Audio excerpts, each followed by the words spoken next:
नमस्कार, मी दत्तात्रय सानप आणि आपण बघत आहात बळीराजा प्रोडक्शन. माझ्या पाठीमागे जर बघितलं तर ॲग्रोवन बोरगोट फार्म. ॲग्रोवन बोरगोट फार्म कुणाचं हे सांगायची गरज नाही. हे आहे पालगाव तालुका फुलंब्री, श्री रवी राजपूत सर, ज्या व्यक्तीने आत्तापर्यंत विधानसभा अध्यक्ष, माजी विधानसभा अध्यक्ष हरिभाऊ नाना बागडे यांच्या हस्ते पुरस्कार प्राप्त केलेला आहे. आणि तेवढंच नाही तर आत्तापर्यंत किमान 11 ते 12 ह्या 12-13 वर्षामध्ये जवळपास 15 ते 20 वर्षपेक्षा जास्त पुरस्कार आत्तापर्यंत प्राप्त केलेले आहेत. या मराठवाड्यातलं पहिलं शेळीपालन असं असेल की त्याने एवढे मोठे पुरस्कार प्राप्त केले असेल. आणि हे काय केले? त्यांच्या मेहनतीने, त्यांच्या जिद्दीने आणि चिकाटीमुळे. आणि त्याच मेहनत बघून, जिद्द बघून आज त्यांचा मुलगा उदयसिंग राजपूत हा पदवीधर आहे, ITI केलंय, पण शहरात न जाता तू इथेच आपल्या वडिलांचा व्यवसाय मोठा करत आहे. तर उदय, तुझं सर्वप्रथम बळीराजा प्रोडक्शन मध्ये स्वागत करतो. धन्यवाद. आणि तुझं शिक्षण एवढं तू पदवीधारक झालेलं आहे, ITI केलंय, पण तिकडे न शहराकडे धाव न घेता शहरात शिकून तू परत वापस गावाकडे आला. आणि हा व्यवसाय पुढे नेण्याचं कारण काय? कारण भरपूर मुलं असे आहेत की आज शिक्षण झालं की पारंपरिक आपला व्यवसाय सगळं सोडून नोकरीच्या मागे लागतात, पण तू उलट केलं. शिक्षण करून सुद्धा तू याच्याकडे परत आपल्या व्यवसायाकडे वळाला. तर काय कारण आहे असं? ते कसं आहे, आपण समजा नोकरी केली फक्त रोजचं भागू शकतं, पुढचं भविष्यात आपण काही होणार नाही. तर त्याच्यामुळं आपण माघार घेता या शेळी पालनाकडं आपण बरोबर. कारण की आम्ही मित्र राजपूत सरांना मी स्वतः मागच्या 10 वर्षापासून ओळखतोय आणि 10 वर्षापासून त्यांची झालेली ही प्रगती मी सुद्धा माझ्या डोळ्यांनी बघितलेली आहे. आणि त्यामुळेच कदाचित लहानपणापासून, जन्मापासून ते बघत आले की काय होतं, कसं होतं आणि काय.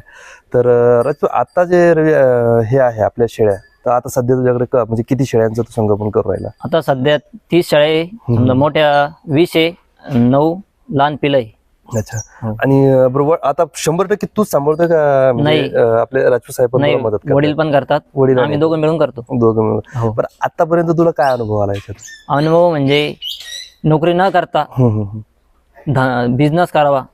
म्हणजे वडिलांनी जे केलं, समजा लहानपणापासून बघतो मी का प्रॉफिट, ते नोकरी करून काही होणार नाही, तरी मी केलं होतं, पण मग काही झालं नाही. त्यामुळे मी आणि शेळी पालनाबरोबर तुझे शिक्षण ITI केलं होतं, त्याचं तुझं जे वर्कशॉप मध्ये याच्यामध्ये काम, आता त्याचं काम कसं करतोय? ते पण चालू आहे. समजा लहान भाऊ करतो किंवा मी, त्याचं पण समजा काम चालू आहे. आता काम घेतलेले, काम आता रात्री पण चालू होतं. म्हणजे वर्कशॉप पण करतोय, ह्याचं पण काम करतोय, फॅब्रिकेशनचं काम झालं, शेळी पालनाचं काम, पण नोकरी न करता स्वतःचाच व्यवसायाकडे जास्त हे केलेले. तर मला फक्त एक विचारायचं आहे की जे शेळी पालनामध्ये आता वडिलांनी ते एवढे मोठे प्रयोग केलेले, तू डोळ्यात बघितलेले आतापर्यंत, ते सगळे लहानपणापासून तू बघत आलाय. तर याच्यामध्ये आता तुला असं काय वाटतं की याच्यात आपण काय बदल करू शकतो भविष्यात? नाही, शेळी पाळणं म्हणजे शेळी बदलावा असं मला काही वाटत नाही. कारण ही जी शेळी आफ्रिकन बोर ती अति उत्तम आहे. म्हणजे वजन वाढ, रोगप्रतिकार क्षमता ही सर्वात जास्त आहे.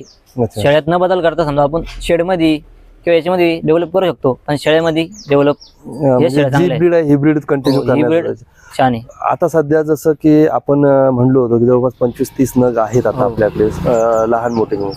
तर याच्यामध्ये काय असे वाटतंय का की भविष्यात हे जास्त मोठ्या क्वांटिटीवर करावं? आता सध्या तर फिमेलवर काम चालू आहे. आता झाल्या अर्ध्या ठेवतो, अर्ध्या विकतो. आता सध्या 30 आहे. असं वाटतं की 50 क्वांटिटी करावी, 50 शेळ्यांची, नंतर मग पिले एकाची शेळ्या ठेवायच्या, असं म्हणजे 50ची क्वांटिटी मेंटेन करा.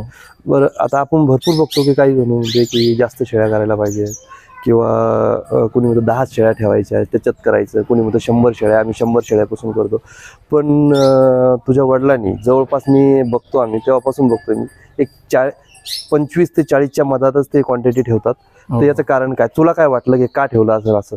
तर ते कसं आहे, आपण एकदाच कधी 100 शेळ्या आणल्या तर त्या आपल्याकडून त्याचे संगोपन होत नाही, किंवा आपल्याला ऍडजस्ट होत नाही, चारा होत नाही. सध्या तर 30 आपण नेऊ तर 100 पर्यंत पण येऊ शकतो, त्याची काही अडचण नाही. आपल्याकडे शेती, चारा वगैरे सर्व लागवड झालेली. आता पण आपण 100 सांभाळू शकतो, पण कमी काय असल्यामुळं आता सध्या जास्त असल्या नियोजन बी झालं पाहिजे, सगळं नियोजन झालं पाहिजे. कारण एकदा 100 सांभाळ्या माणसं लागतात, मेंटेन होत नाही चारा वगैरे. आता सध्याच्या घडीला कोण कोण बघतात? तू आणि वडील फक्त दोघंच बघता का सर्व कुटुंब? नाही, सर्व कुटुंब. समजा जसं चारा आणतं, कोणी साफसफाई, आपापल्या परीने आपण जे हातात पडेल ते काम करून आपण याला हे करतो. हो. हिरव्या चाऱ्यामध्ये शेवरी, शिवबाबूळ, तुत्ती आणि मेथी घास, 4G बुलट, स्मार्ट निपर या प्रकारे. आणि सुक्या चाऱ्यामध्ये सुक्या चाऱ्यामध्ये आपला तूर भूस, सोयाबीन भूस आणि मुरघास, हे मुरघास आणि समजा तूर भुसा सोयाबीन भूस मिक्स करून मिक्स करून याचं क्षेत्र आता सध्याच्या घडीला जे ओला चारा आपण जे सांगितलं हिरव्या चाऱ्यामध्ये त्याचं क्षेत्र किती आहे सध्या? हिरव्या चाऱ्यामध्ये आता सध्या 30 गुंठे क्षेत्र अडकलेलं आहे समजा. 30 गुंठ्यामध्ये जवळपास 6-7 प्रकारचा चारा केला आहे. आणि जे मुरघास आपण करतो मुरघास किती एकरातला केलेला आहे? तो आता 1/2 एकरातला केला होता. अच्छा, अर्धा एकरातला म्हणजे जवळपास 8 बॅग भरलेले ते. 8 बॅग. अर्ध सीझन मधला समजा अर्धा एकर शेत ते आणि 30 एकर सरासरी एकर पूर्ण वर्षभरामध्ये जर केलं तर 1 एकर शेत त्याच्यामध्ये गुंतलेलं 1 एकर शेत म्हणजे दरवर्षी राहत. हा. आणि एकरभर जो चारा आहे तर एका एकराच्या चाऱ्यामध्ये 30 शेळ्यांना पुरून उरतो का तंतोतंत होतो चारा? नाही, पुरून उरतो चारा. हो. तेवढ्या चाऱ्यामध्ये समजा सर्व शेळ्या हे करून बिरावू शकतो. म्हणजे 1 एकराच्या चाऱ्यामध्ये आपण जवळपास 40-50 शेळ्यापर्यंत गेलो 50 शेळ्यापर्यंत आपण सांभाळ करू शकतो ना. तरी पण तेवढे 1 एकरात होऊ शकतो सुक्या चाऱ्यामुळे आणि याच्यामुळे नियोजन केलं. दोन्ही प्लस मध्ये असले ना 1 एकरात बनवतो. अच्छा. आणि मला एक विचारायचं आहे सगळ्यात महत्वाचं की शेळ्यामध्ये सगळ्यात मोठं चॅलेंज जे असतं की वडिलांनी पण त्याच्यावरती म्हणजे संघर्ष केला जे की आरोग्य, आजार येणं किंवा मृत्यू होणं ह्या गोष्टी होणं. कारण की आपण ज्यावेळेस पहिल्या मुलाखतीमध्ये पण बऱ्यापैकी त्या गोष्टीवर चर्चा झालेली आहे. तर आता जे काही लसीकरण वगैरे किंवा मेडिसिन्स होतं हे डॉक्टरच्या सहाय्याने होतं तू स्वतः करतो? नाही, आम्ही स्वतः करतो. आणि 1 वर्षाला आमची लस राहते पावसाळ्याच्या अगोदर. नंतर मग असं काही थोडंफार दुखणार तर मग मेडिसिन त्याच्यावर तर तू घरच्या घरी उपचार होऊन जातो. घरच्या घरी तू स्वतःच करतो समजा, त्याच्यामध्ये जास्त डॉक्टरचं काही हे राहत नाही. कारण की अनुभव खूप मोठा झालेला आहे आता. जरी तुझा अनुभव कमी असला पण वडिलांचा अनुभव पाठीशी असल्यामुळे तुला त्याचा फायदा भरपूर होतोय. आणि सगळ्यात महत्वाचं की हे व्यवसायामधून तुला काय वाटतं की भविष्यामध्ये जे काही आज शेतीपूरक व्यवसाय आपण शेळी पालन करतोय किंवा अदर बी व्यवसाय, तर एक रोजगार जे आता आपण म्हणतो की बेरोजगारी याच्यावर तुला काय वाटतं की आपण नोकरीपेक्षा हे व्यवसाय परवडेल का नाही परवडेल भविष्यात? म्हणजे कसं आता आपण नोकरी करून समजा आपण घर भागू शकतो, पण आपण व्यवसाय करून आपलं पूर्ण कुटुंब भागू शकतो किंवा पुढचे येणारी पिढी आहे त्यांचा पण भागू शकतो, विचार करू शकतो. आता सध्याच्या घडीला मला हा प्रश्न खरं म्हणलं तर विचारायला नाही पाहिजे पण विचारतो की याच्यामध्ये तू कधीपासून जास्त इन्व्हॉल्व झालेला आहे याच्यामध्ये? म्हणजे माझं शिक्षण झालं. शिक्षण म्हणजे मी आधीपासूनच होतो याच्यात, तर वडिलांना साथ देत होतो. पण मग शिक्षण झाल्यानंतर मी याच्यातच थोडा पूर्ण वेळ देण्याचा प्रयत्न कधीपासून, म्हणजे 1 वर्ष 1.5 वर्ष झालं, 2 वर्ष? आता 2022 पासून. 2022 ला मी पदवीधर झालो. जवळपास 3 वर्षापासून तू पूर्ण लक्ष याच्यामध्ये देऊ राहिला. अगोदर एवढं नव्हतं समजा, पण 3 वर्षापासून पूर्णपणे लक्ष देऊ राहिला. तर ह्या 3 वर्षामध्ये मला एक विचारायचं आहे की जे इन्कम आहे इथलं इन्कम चांगलं आहे की नोकरीतून मिळणार इन्कम चांगलं होतं तुला? पदवीधरपेक्षा 1.5 पटाने मी इकडं जास्त कमवतोय. जास्तच कमवतो. महिन्याचा दर महिन्याचा बी विचार केला? ओके.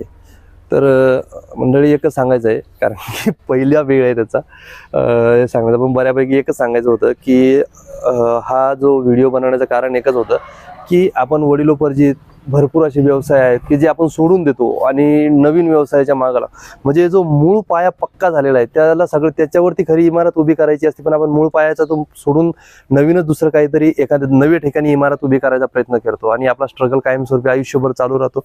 आपणही स्ट्रगल करतो आणि आपल्या पुढच्या पिढीला डबल तेच सातत्य देणं सुरुवात ठेवतो. वारसामध्ये काहीतरी संपत्ती द्यायची असते, पण आपण कुठेतरी एक स्ट्रगल आणि फक्त कायमस्वरूपी काम देण्याचा प्रयत्न करतो. पण राजपूत साहेबांनी जो आज एवढं मोठं हे विश्व आणि हे जे काही वैभव उभं केलं, आज त्याला पुन्हा एक नवी उजाळी, नवी भरारी नव्या पिढीनं देण्याचा प्रयत्न तो करतोय. तर खरंच तुझ्या भावी पिढी आयुष्यासाठी खरंच पुन्हा एकदा तुला खूप खूप शुभेच्छा. आणि थांबू इथं, कारण की नक्कीच पुढच्या काही कालांतरामध्ये इथे नक्कीच चेंजेस होईल आणि ते चेंजेस नक्कीच तुमच्या पुढे आम्ही आणण्याचा प्रयत्न करू.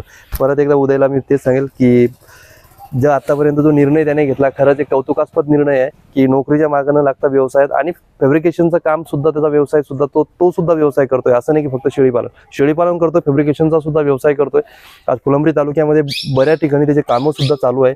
एवढ्या कमी वयामध्ये एवढी मोठी भरारी घेणं काही सोपी नाही, पण वडिलांच्या आशीर्वादामुळे ते सगळं काही त्याचं व्यवस्थित आहे. तर भेटूया पुढच्या व्हिडिओमध्ये. तोपर्यंत जय हिंद, जय जवान, जय किसान.